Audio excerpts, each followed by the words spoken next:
Room ভিজিটের নাম করে যখন তখন মেয়েদের রুমে ঢুকে পড়ে হোস্টেলে। মেয়েরা কখন কিভাবে থাকে রুমে সেটা তো মানে দেখার বিষয় অবশ্যই, কিন্তু উনি সেটা তো আক্কা না করে রুমের মধ্যে ঢুকে যায় সরাসরি। দুর্নীতির অভিযোগ তুলে অধ্যক্ষের অপসারণের দাবিতে প্রশাসন ভবনে তালা ঝুলিয়েছে রাজশাহী নার্সিং কলেজের শিক্ষার্থীরা। সোমবার বেলা 11টার দিকে প্রশাসন ভবনের দরজায় তালা ঝুলিয়ে দিলে দুই কর্মকর্তা অবরুদ্ধ হয়ে পড়েন। শেষ খবর পাওয়া পর্যন্ত বিকেল 4টায় প্রশাসনিক ও হিসাবরক্ষণ কর্মকর্তা অবরুদ্ধ অবস্থায় রয়েছেন।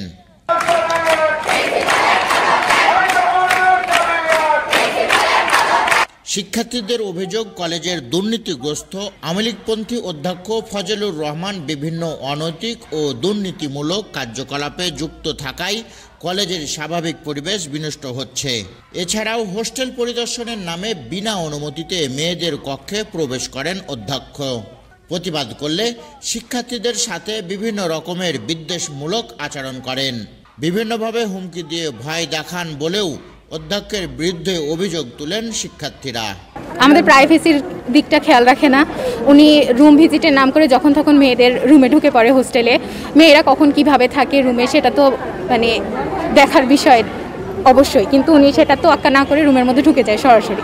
আমরা নিজেদের নিরাপত্তা নিয়ে শঙ্কিত। আমাদের দাবি হচ্ছে আমাদের স্বৈরাচারী প্রিন্সিপাল স্যারের পতন। তিনি স্বৈরাচারী, মানে তিনি যা বলবেন কলেজে তাই হবে, মানে সেটা ভুল হোক ঠিক হোক সেটা হতেই হবে। এবং তার সাথে সাথে তিনি দুর্নীতিগ্রস্ত এবং তার চরিত্রে সমস্যা আছে বলেই আমরা মনে করি।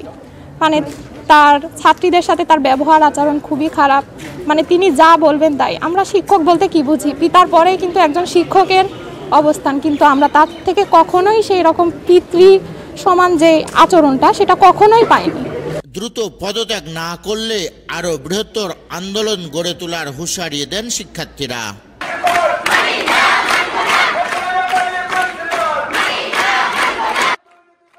আব্দুল বাতেন, পদ্মা টাইমস।